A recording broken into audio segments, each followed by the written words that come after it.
glorify you, Jesus. Magnify you, Lord. You're worthy of the glory, Lord.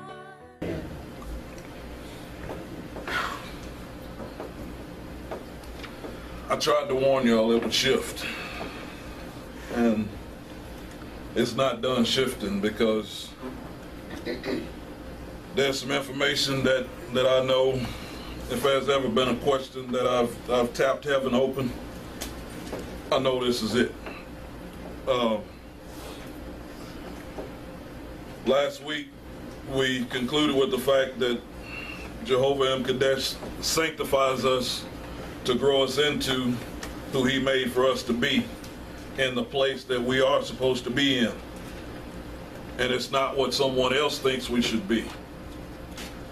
And we're still going to be looking at Jehovah M. Kadesh today, and we're going to be looking at the names of God that we should have faith in later in the series, but it's in this moment that God has set the tone for me to start part 3 of this series. We're still in Faith Like Gravity as a series, but he has shifted me to start part 3, which is the dark side of the good side. And what you've got to understand is every good thing that you have has night that it has to go through.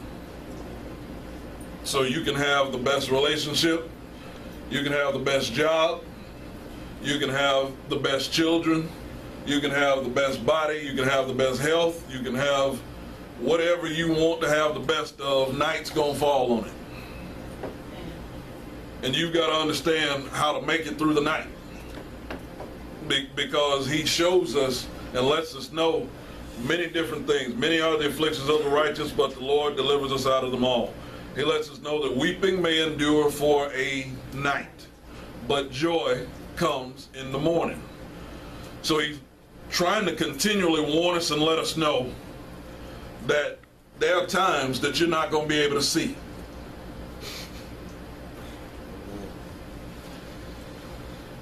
Are y'all ready for me to meddle a little bit? Because I'm going to have to, just to get where we need to get today.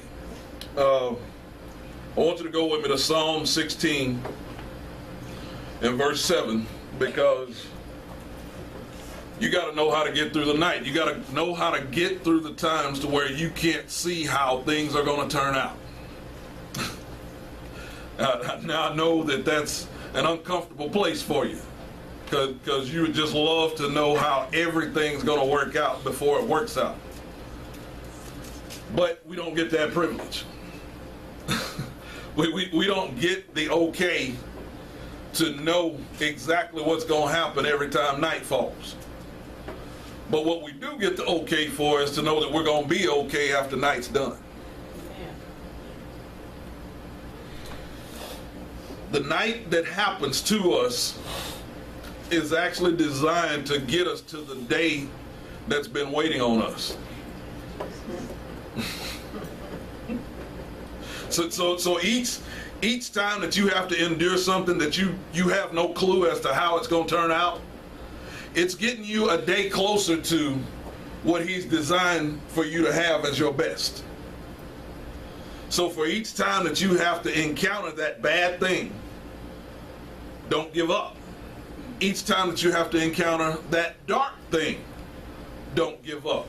Because see, I'm going to show you that there's a difference between dark and bad. See, we've always related that anytime that it's dark, I must be doing something bad. And anytime that I can't see what's going on, I must be doing something wrong. But y'all too holy. Y'all ain't never felt like that. You don't go to that immediate place of, man, why can't I see what's going on? And then you start going back and checking, what did I do? What did I mess up? Where did I get out of line? It's just nighttime. It's just nighttime. And that's where you have to begin to understand how this works. So see, in Psalm 16 and verse 7, there's a principle laid out that I need for you to get before I start digging in real deep, and we're going to take off at a pretty fast pace today because there's some love I got to make sure you get. So, Psalm 16 and verse 7 says, I will bless the Lord who hath given me counsel. My reins also instruct me in the night seasons. Now, the first thing I need you to understand is there is an S at the end of seasons. There's an S there. So that means you're going to go through more than one dark time. So after you get out of this dark time, there's going to be another one waiting on you, because that's just a part of the cycle of the day, okay? That's part of the plan. There's a time that if God didn't close your eyes and fix it to where you couldn't see, you try to keep going no matter what. But of course, ain't none of y'all in here that hard-headed. He's giving you sign after sign after sign saying, don't go that way, don't do that, and you just, I'm going. But you ain't ever been that hard-headed. You have never, ever really went beyond that prompt, and that prompting tells you, don't do that. You ain't ever just closed it off and said, I'm going anyway. You ain't ever been told, don't say that, and you say it anyway. Now, I love you, okay? Because this week started a new year count, okay? According to the Hebrew calendar. It went from 5774 to 5775. See, the truth of the matter is, some of the stuff that you struggled with last week is still staring you in the face this week. Still sitting right there, all up in your grill. Saying, I ain't going nowhere. And all you got to say is, not yet. Because it's going. It's going. Because night, it don't always stay night. Even though you'll have a bunch of different nights, there's some day in between. And it's during the day that you need to start calling more shots about your night.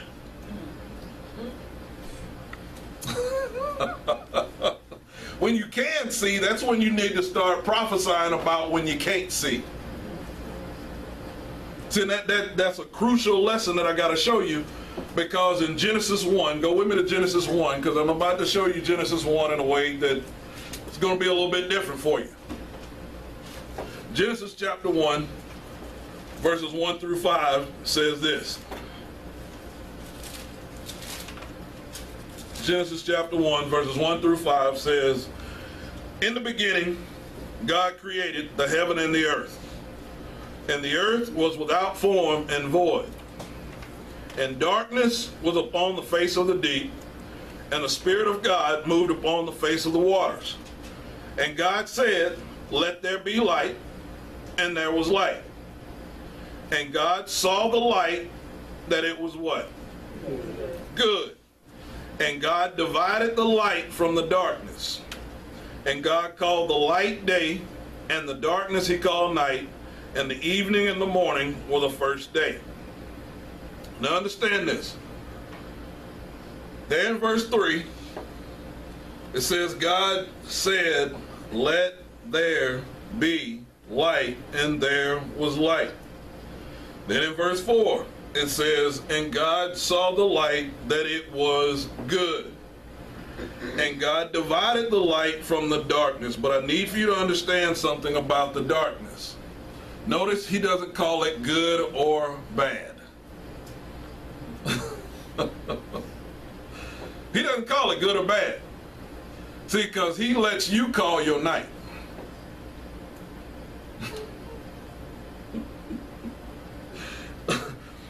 He lets you call your night. And I'm about to prove it to you, because that's why I wanted you to see that in Psalm 16 first. Because it says, my reins instruct me in the night seasons. Because when you can't see, what you say is going to determine how long you can't see.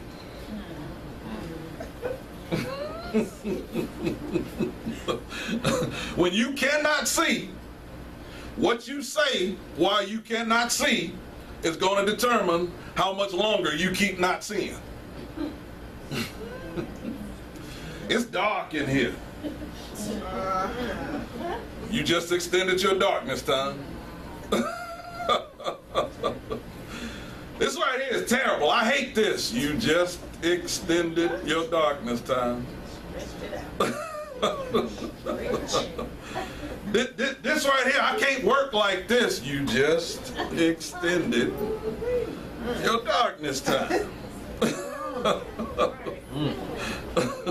You just added that extension on by you speaking that into existence. See, and God shows us the example. He says, when it's dark, call light. Don't keep talking about the dark. Don't keep talking about what you don't have. Speak into existence what you're supposed to have. And then that begins to shorten your darkness. See, and I need you to see something. Skip down to verse 14 in chapter 1 of Genesis.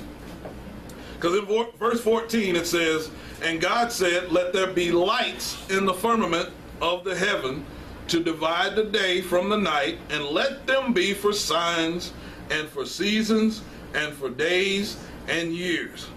And let them be for lights in the firmament of heaven to give light upon what? The earth. And it was so. And God made two great lights, the greater light to rule the day, and the lesser light to rule the night. He made the stars also. And God set them in the firmament of the heaven to give light upon the earth, and to rule over the day and over the night. And watch this, and to divide the light from the darkness. And God saw that it was good. So he's saying, what I gave for you to go by, what I gave for you to look at, that's good. So what are you looking at in the dark?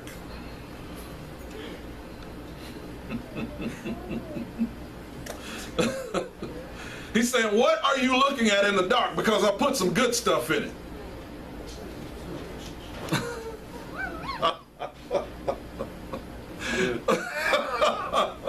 I'll put some good stuff in your dark.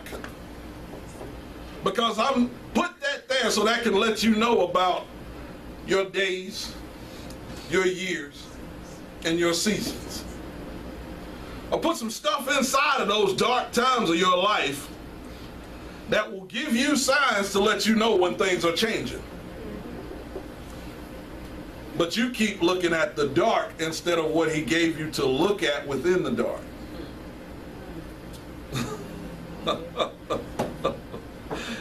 He's saying, I've given you something that's really good in your dark time. I've sanctified your darkness. I've given you a darkness that nobody can see in but you.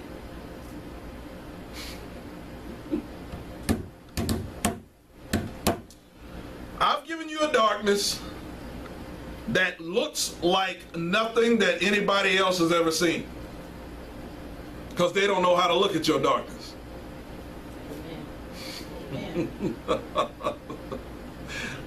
They don't know how to look at what's dark to you because they're not you.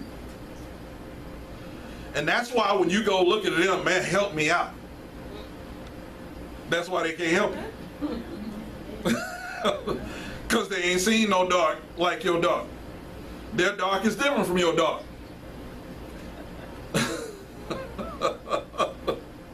But there's some things that he's put within your dark that they can help you see. See, that's where the difference comes in. He's put some good stuff in so somebody who's got good sight can go into your dark and see your good stuff. Because when they go into your dark and they see your good stuff and then say, hey, this right here, oh, where'd that come from? Oh, how'd that work out? Watch, and I'll show you. In verse 16, it says God made two great lights, the greater light to rule the day and the lesser light to rule the night.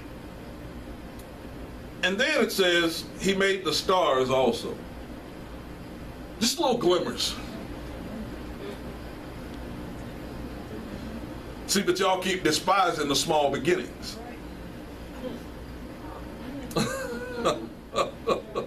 He gives you a little glimmer that says, it's okay. But then you go from looking at that